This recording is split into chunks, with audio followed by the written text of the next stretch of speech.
I read a quote this morning and smiled. It said, "Don't get mad when you ask God to remove your enemies and you suddenly find yourself losing friends."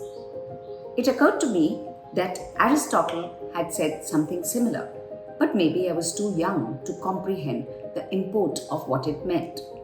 He said, if two people were to know each other's thoughts, there would be no friend in this world.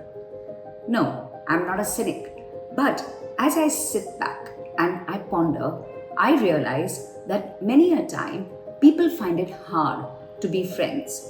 But I do agree with some facets of both these quotes. One, sometimes you wonder whether your friends are your enemies.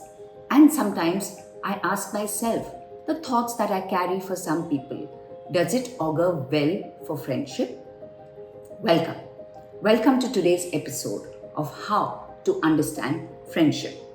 I have my own perspectives of what it makes to be a good friend. 1. To be a friend means that you want the best for somebody. That means you really, honestly, genuinely, authentically want that person to do well. 2. When your friend succeeds, you clap, and you possibly clap the loudest. You don't feel jealous or envy. 3. When you're doing stupid things, someone holds you back, admonishes you for your protection, not for his or her gain. So, authentic, honest, wanting success for you, clapping the loudest and not suffering jealousy or envy, and uses self-protection rather than personal gain when they hold you back from something that you may do. But what does it take to be a friend? I think a lot of self-assuredness. What do I mean? A lot of people today feel very inadequate and inferior and compare themselves all the time to others.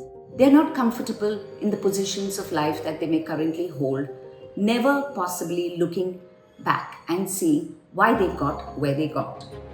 So when they look back and see that they haven't gotten as far as possibly you have, they feel a twinge of jealousy or envy.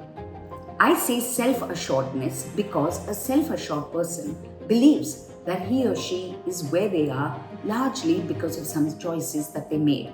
They feel very comfortable having tilled their own garden. They don't look to compare or compete.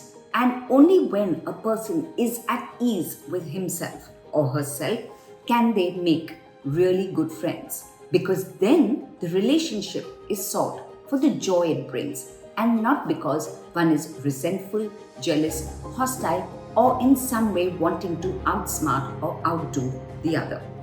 Are you a self-assured you to be a great friend? I leave you with this question. Till next week, it's goodbye and thank you. Please tune in regularly to the Barkha Chulani channel and feel free to write to me at barkha@barkhachulani.com. Thank you.